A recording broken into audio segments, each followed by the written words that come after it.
to our home. This is the Rotunda here at the American Adventure, of course. And believe it or not, it's a place where Voices of Liberty has been singing folk, patriotic, and Americana music ever since Epcot opened back in 1982.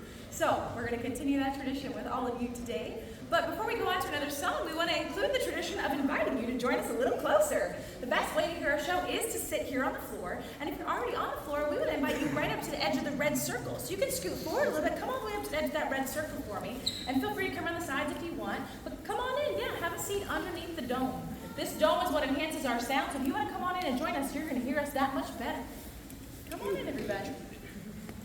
Okay, if you change your mind later, you can come in later too. Well, we're glad to have you. Yeah, go on in. We're happy you're here with us. Most importantly, we want to know who's having a good time at Epcot today. Woo!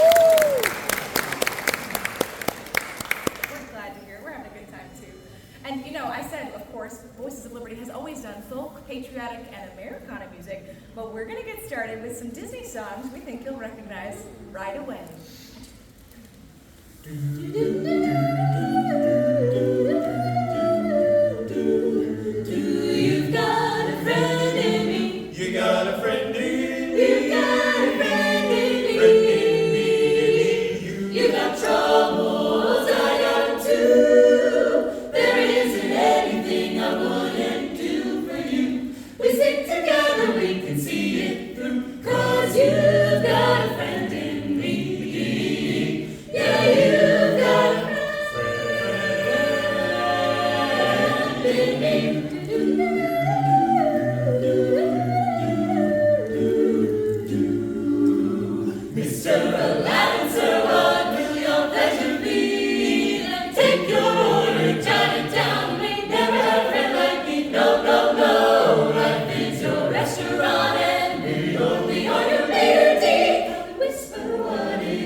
time, but I love it when a song ends with a bass line like that. Now we have time for one final song for you, but we want to set it up with a quick story.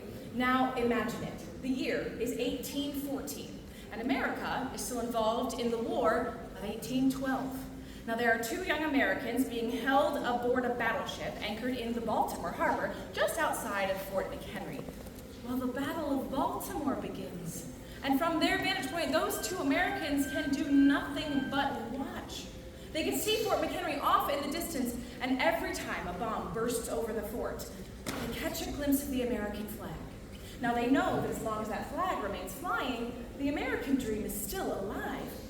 But the battle ends in the early morning hours, and because of the darkness, the outcome is uncertain. Uncertain until the morning, when the sun rises, revealing those stars and stripes still flying proudly. Now, one of those young Americans was so moved by everything he had seen, he pulled out an old envelope and started to write down some words on the back in the form of a poem. Words that are still familiar to us today, because that young man's name was Francis Scott Key. And the words he penned so long ago, we still call our national anthem. Oh, say, can you see by the dawn's early light